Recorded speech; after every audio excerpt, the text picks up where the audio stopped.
नमस्कार दोस्तों, मैं अखिलेश एक बार फिर आपसे से अपने चैनल में जुड़ता हूं। दोस्तों आज हम लोग बात करेंगे नेहरू रिपोर्ट। ये क्या है, कब आई, इससे क्यों आई, इसकी क्यों जरूरत पड़ी, इन सारे मुद्दों में चर्चा करेंगे। नेहरू रिपोर्ट 28 अगस्त 1928 को आई। ये क्या है, इसके बारे में हम चर्चा करेंगे। देखो इतिहास में मैंने इसके पहले का जो लेक्चर पढ़ा है साइमन कमीशन, उसके बाद बताया सेंट्रल बम असेंबली कांड पढ़ाया। ठीक है, ये जो साइमन कमीशन हुआ था बताया थे ना कि यहाँ पे लाला लाजपत राय की मृत्यु हो गई और उसके बाद क्रांतिकारियों ने बदला लिया, असेंबली बम कांड किया, ये सारे। लेकिन जो साइमन कमीशन हुआ इसका पूरा भारत में पुरजोर विरोध हुआ। इसको विरोध का देखकर अंग्रेज के जो उस समय भारत सचिव थे, कौन थे, बर्कनहेड। भारत सचिव कौन थे, बर्कनहेड ने क्या कहा, जो भारतीय थे उनको चैलेंज दे दिया। अगर भारतीयों में हिम्मत, यानी कि भारतीयों में हिम्मत है तो अपना खुद का संविधान बना ले, खुद का संविधान बना। किसने चैलेंज दे दिया, चैलेंज किसने दे दिया भैया, बर्कनहेड ने दे दिया, जो भारत सचिव थे 1928 में। ठीक है, बर्कनहेड ने चैलेंज दे दिया और किस कांग्रेस नेताओं को चैलेंज दे दिया। अच्छा एक चीज आप बताओ, जब भारतीयों को चैलेंज दे दिया तो कहीं पीछे हटक, अगर कोई काम है ऐसे तो नहीं करेंगे, लेकिन अगर चैलेंज दे दिया तुम ही बताओ, तुमको कोई चैलेंज दे, तुम्हें औकात हो करके दिखाओ, तुम पीछे हटोगे, अरे 2 मिनट में करके दिखा दोगे यार। वही हाल अपना था, भारतीय थे, थोड़ा खून तो गर्म होता ही। हाँ तो भैया चैलेंज एक्सपेक्ट क्या। अब मोतीलाल नेहरू की अध्यक्षता में, किसकी अध्यक्षता, अब ध्यान दीजिए कि कहीं कॉन्सेप्ट यही क्वेश्चन बनेंगे, किसकी अध्यक्षता में, मोतीलाल नेहरू की अध्यक्षता में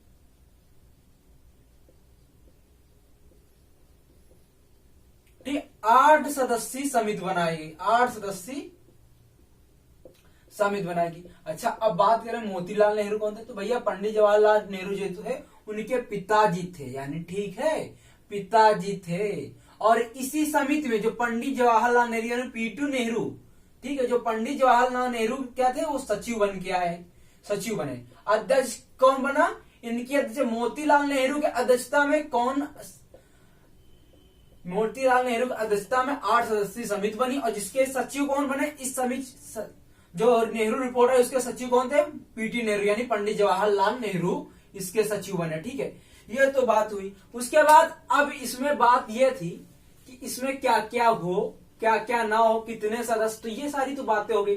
ठीक है, इसके लिए क्या किया गया, देखो पहले फरवरी में एक समिति बैठाई गई। कहा, फरवरी में सर्वदलीय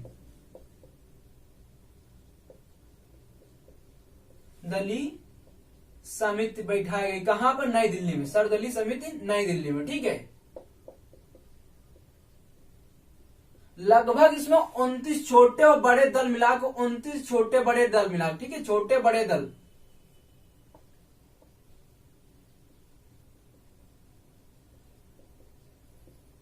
उपस्थित हुए। ठीक है, यानी उपस्थित हुए। ठीक है, छोटे बड़े दल मिलाकर 29 छोटे बड़े दल मिलाके उपस्थित हुए। फरवरी में प्रथम ये बैठक बुलाई गई कॉन्स्टिट्यूशन बनाने की, यानी कि जो अपना संविधान का मसौदा होगा उसके लिए पहली फरवरी में सर्वदलीय समिति नई दिल्ली में बुलाएगी। 29 छोटे बड़े दल आए, लेकिन इसमें जो संविधान में कुछ आपस की जो मतभेद थे, विचार नहीं हो पाए, इसलिए पहली समिति सक्सेस नहीं हो पाई। यानी कि जो संविधान, मतलब कि संविधान बनाने के कोई आपस में कांग्रेस मुस्लिम नहीं, इन सारों में थोड़ी सी, हिंदू मुस्लिमों में, सिखों में थोड़ी सी कई अनभावनाएं थी, कुछ चीजें समन्वय आपस में नहीं बैठा, इसलिए पहली समिति क्या होगी, कैंसिल हुई। उसके बाद क्या हो रहा, 11 मई को 1928 को फिर से दूसरी समिति बैठाई जाती। कौन सी, दूसरी समिति बैठाई जाती। ठीक है, और इसमें पास हो जाता है जो भी प्रावधान करने हैं, वो 8 सदस्य आ जाते हैं, जिसमें अभी बताया 8 सदस्य आ जाते हैं मोतीलाल नेहरू की अध्यक्षता में, बताया ना, मोतीलाल नेहरू की अध्यक्षता में, मोतीलाल नेहरू की अध्यक्षता में।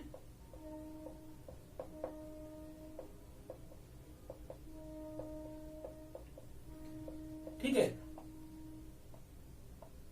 8 सदस्य, और यही क्या करते, पूरा मसौदा तैयार कर देते हैं, जो भारतीयों का जो मांग रहा था, जो मांग थी, लगभग 19 मांगे ये करते हैं। अपनी कितनी मांगे करते हैं, 19 मांगे करते हैं।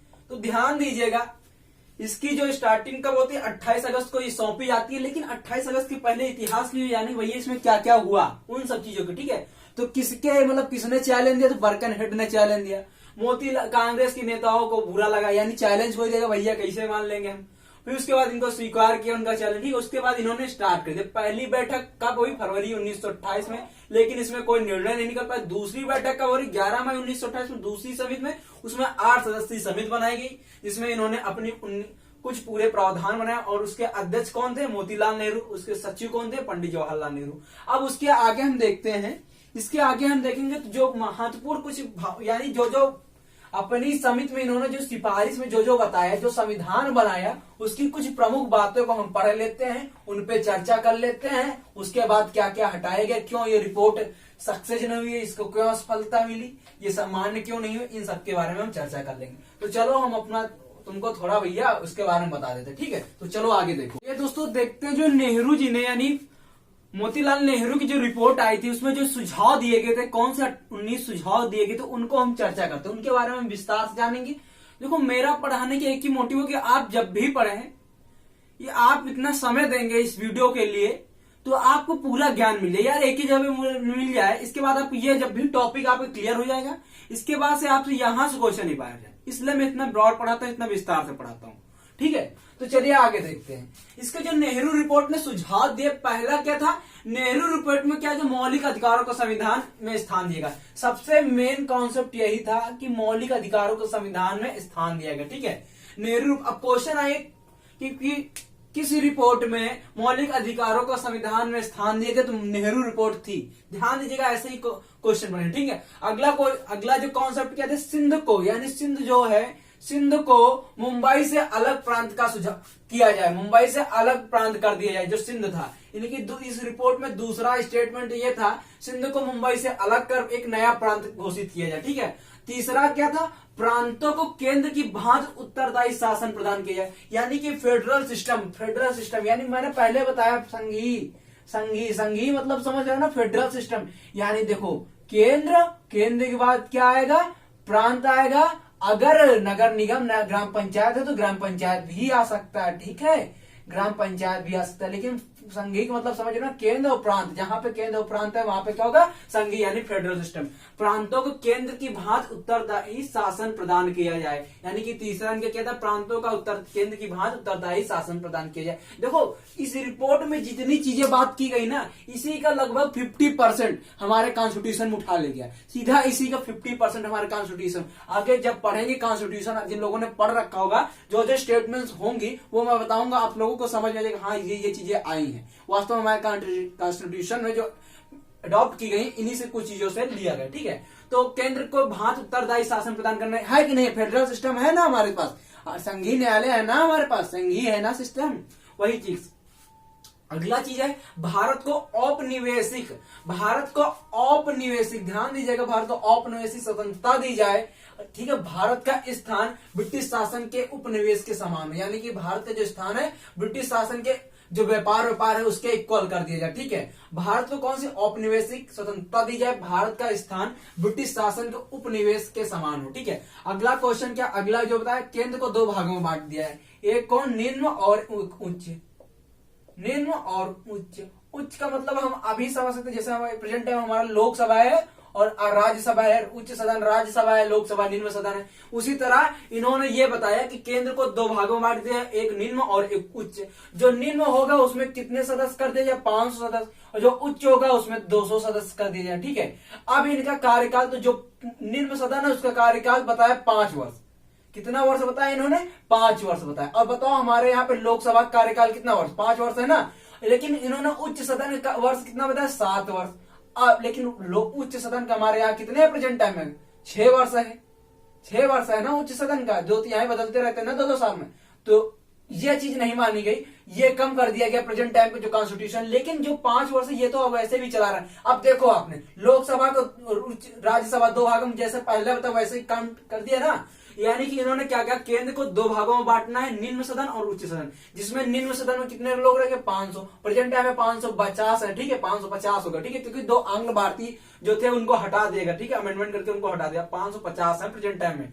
लोकसभा में सदस्य, ठीक है, जिसमें 545 का इलेक्शन हुआ, ठीक है। अब बात बताओ, सॉरी 543 को इलेक्शन, ठीक है। अब उसके बाद उच्च यानी कि राज्यसभा जो प्रेजेंट टाइम है वही को दर्शा रहा है ना, ये उच्च सदन उसी को दर्शा रहा है ना। निम्न सदन लोकसभा को, उच्च सदन किसको दर्शा रहा है, राज्यसभा को। राज्यसभा में कितना बताए 200 होता है, लेकिन अब प्रेजेंट टाइम में कितना 250। तो आप जानने के लिए रखिए कि हाँ प्रेजेंट टाइम में 250 है, लेकिन यहाँ पे अभी जो ये रिपोर्ट है उस पर फोकस करो। तो यहाँ पे क्या बताया इन्होंने, उच्च सदस्य में 200 कितने वर्ष के लिए, तो 7 वर्ष के लिए। 6 वर्ष ना लिखना लेना तो कंफ्यूज हो जाएगा, ठीक है। तो इन्होंने क्या कहा, जो उच्च सदन के सदस्य होंगे उनका कार्यकाल कितने वर्ष के लिए होगा, 7 साल का होगा, ठीक है। अगला क्या बताया, केंद्र में पूर्ण उत्तरदायी सरकार की स्थापना की जाए, यानी कि सेंटर में पूर्ण उत्तरदायी सरकार की स्थापना की जाए। अगला क्या बताया, गवर्नर जनरल को, जो भारत के गवर्नर जनरल उसको मंत्रियों के परामर्श यानी कि किसके, मंत्रियों के सुझाव पर ही कार्य करे और संवैधानिक प्रधान के रूप में कार्य करना, यानी संवैधानिक के सबसे बड़ा अधिकारी, संविधान का बड़ा अधिकारी के रूप में कार्य करना, ठीक है। उसके बाद क्या होता है, केंद्र और प्रांत के बीच शक्तियों का उचित वितरण, यानी कि अब क्या हो रहा है, केंद्र और प्रांत के बीच में हमारी कुछ शक्तियां बटी हुई है ना, कि किस पर कानून केंद्र बना सकता है, किस पर प्रांत बना सकते हैं, राज्य बना सकता है। और जो अवशिष्ट शक्तियां हैं, अवशिष्ट शक्तियां, ठीक, इसको किसको दे दिया, अवशिष्ट शक्तियां दे दिया केंद्र को, ठीक है। और प्रेजेंट टाइम में भी तो अवशिष्ट शक्तियां किसको है, केंद्र को है ना। तो देखो आज भी वही चीजें चली आ रही जो पहले नेहरू रिपोर्ट में आई थी। कुछ ये रिपोर्ट सिर्फ और सिर्फ मान्य तो नहीं हुई, लेकिन इससे काफी चीजें हमारे कॉन्स्टिट्यूशन में लिखी। अब बताओ प्रेजेंट टाइम में भी अवशिष्ट शक्तियां किसके पास, केंद्र के पास। और इन्होंने भी यही सुझाव दिया था कि अवशिष्ट शक्तियां किसके पास, केंद्र के पास दे दी जाए। उसके बाद देखो, उत्तर पश्चिम सीमा प्रांत को वैधानिक प्रांत घोषित किया जाए, यानी कि उत्तर पश्चिम सीमा प्रांत के जितने भी प्रांत थे उनको वैधानिक घोषित कर दिया, यानी वो भारत के हिस्से बना दिया जाए। भारत के हिस्से थे लेकिन वो वैधानिक नहीं थे, इसलिए उनको वैधानिक प्रांत किया जाए। अगला क्वेश्चन है, भारत प्रांतों और राज्यों के अधिकारों को विशेषाधिकार की सुरक्षा दी जाए, यानी क्या बताया, प्रांतों और राज्यों के अधिकारों को और विशेषाधिकारों की सुरक्षा की जाए, इन पर कोई हस्तक्षेप न, कोई बाहरी हस्तक्षेप न। और इसमें एक चीज और बताएगी, भारत में जब भी नए प्रांत शामिल हो तो वो स्वयं उत्तरदायी शासन बना सके, ठीक है। भारत में जब भी नए प्रांत और शामिल हो वो स्वयं उत्तरदायी शासन बनाने के काबिल हो, ठीक है, उनके अंदर ये एबिलिटी हो।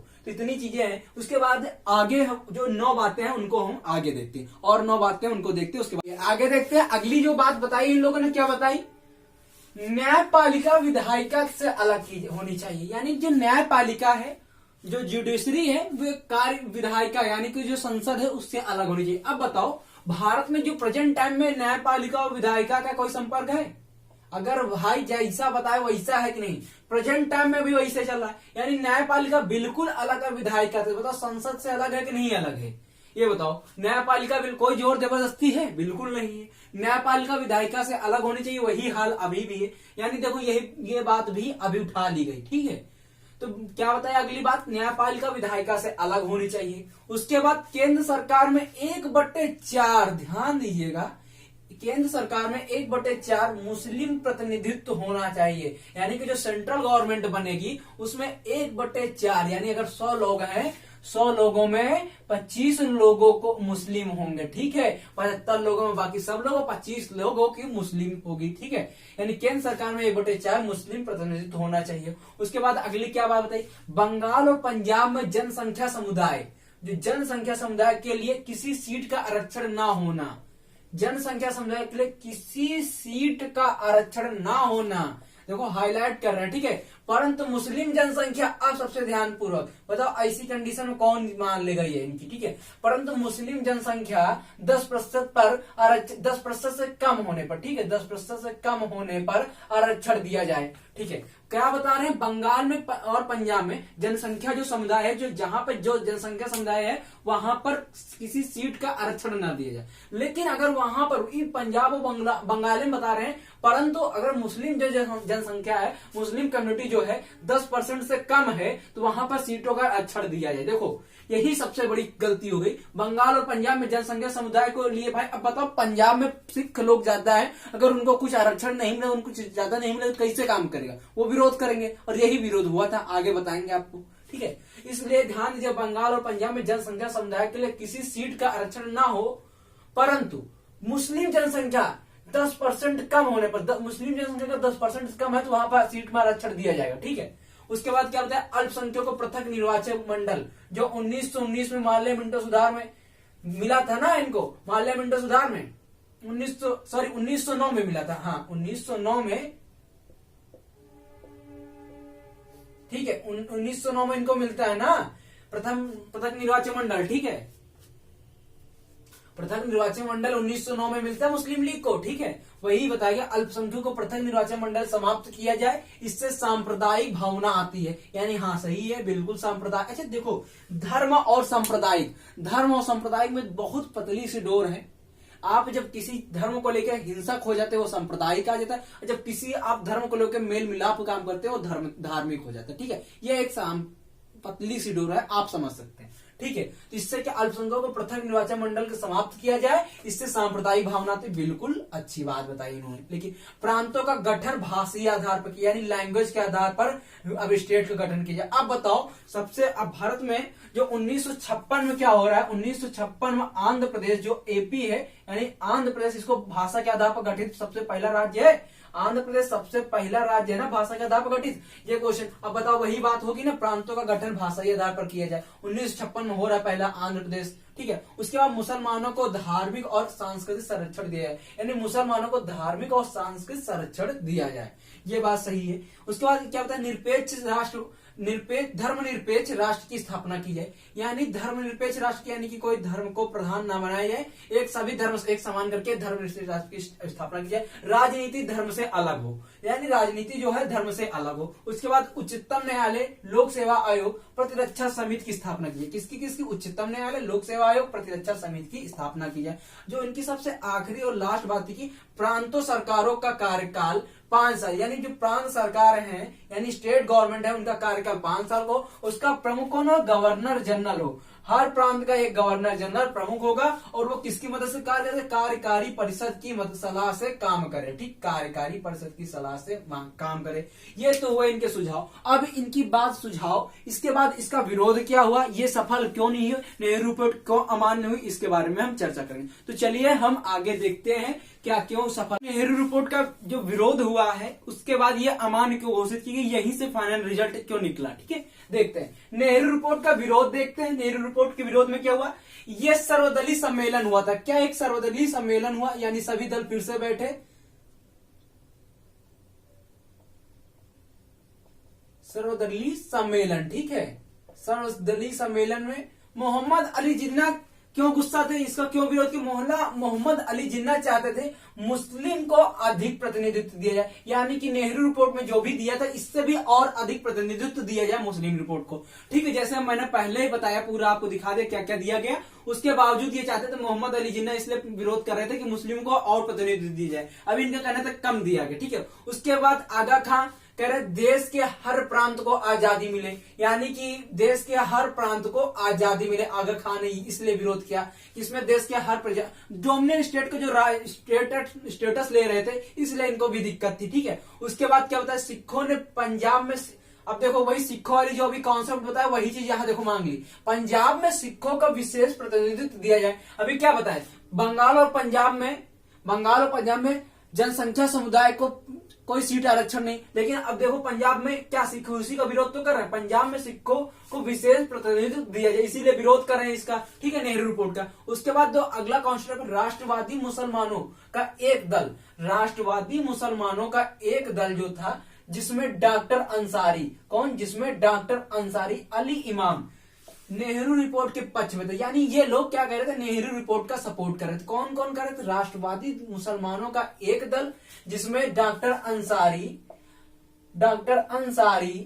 अली इमाम नेहरू रिपोर्ट के पक्ष में थे। ठीक है, अली इमाम नेहरू रिपोर्ट के पक्ष में थे। ठीक है, अली इमाम नेहरू रिपोर्ट के पक्ष में थे। एक लोग सिर्फ, इसमें कौन कौन से, राष्ट्रवादी मुसलमानों का एक दल, जिसमें डॉक्टर अंसारी, अली इमाम नेहरू रिपोर्ट के पक्ष में थे। अगला था भारतीय राष्ट्रीय कांग्रेस में मतभेद। अब बताओ ये सब किसके सदस्य थे, मोतीलाल नेहरू, पंडित जवाहरलाल नेहरू, भारतीय राष्ट्रीय कांग्रेस के सब सदस्य थे ना, इन्हों में आपस में मतभेद हो गया। वामपंथी युवा, इस समय जो सुभाष चंद्र बोस और पंडित जवाहरलाल नेहरू एकदम युवा थे, एकदम युवा यानी यंग आदमी थे। ठीक है, वामपंथी युवा सुभाष चंद्र बोस और पीटी नेहरू डोमिनेंट स्टेटस के, यानी जो डोमिनेंट स्टेटस औपनिवेशिक जो मैंने बताया था ना तीसरे पे, औपनिवेशिक, वही उसी को बोलते हैं डोमिनियन स्टेटस, इंग्लिश में क्या बोलते हैं, डोमिनियन स्टेटस के खिलाफ थे। ये क्या चाहते हैं, भारत को पूर्ण स्वराज मिले, यानी संपूर्ण भारत को पूर्ण स्वराज मिले, ठीक है। और यहीं पे इन्होंने पहली बार पूर्ण स्वराज की मांग भी की, ठीक है,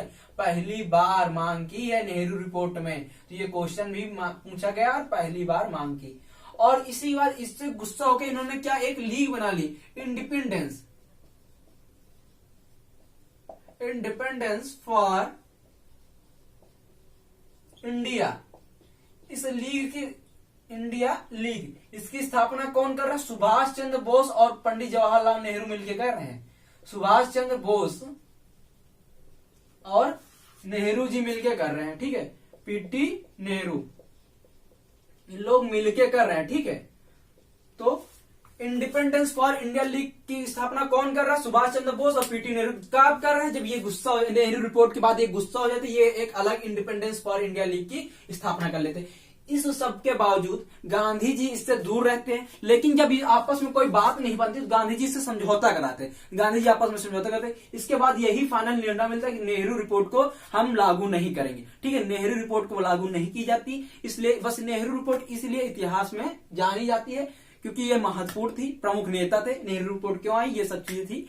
एक संविधान, यहाँ पे पहली बार हमने चैलेंज एक्सपोर्ट किया था संविधान के लिए, कोई इसके बर्कन हेड की मतलब चैलेंज पर, ये सब चीजें हैं। तो नेहरू रिपोर्ट फिलहाल मानी नहीं गई थी, इसीलिए कई सारी इसमें समस्याएं थी, कई सारे ऐसे सुझाव थे जो सही नहीं लग रहे थे, इसलिए नेहरू रिपोर्ट को अमान्य घोषित कर दिया गया। तो आई होप दोस्तों ये नेहरू रिपोर्ट आपको समझ में आई। अगर अच्छी लग रही है तो प्लीज दोस्तों चैनल को लाइक करें, शेयर करें और सब्सक्राइब किए बिना ना जाए, क्योंकि आपका थोड़ा सा सपोर्ट ही हमें काफी आगे ले जाएगा। थैंक यू दोस्तों, बाय, गुड नाइट, जय हिंद दोस्तों, बाय बाय, जय।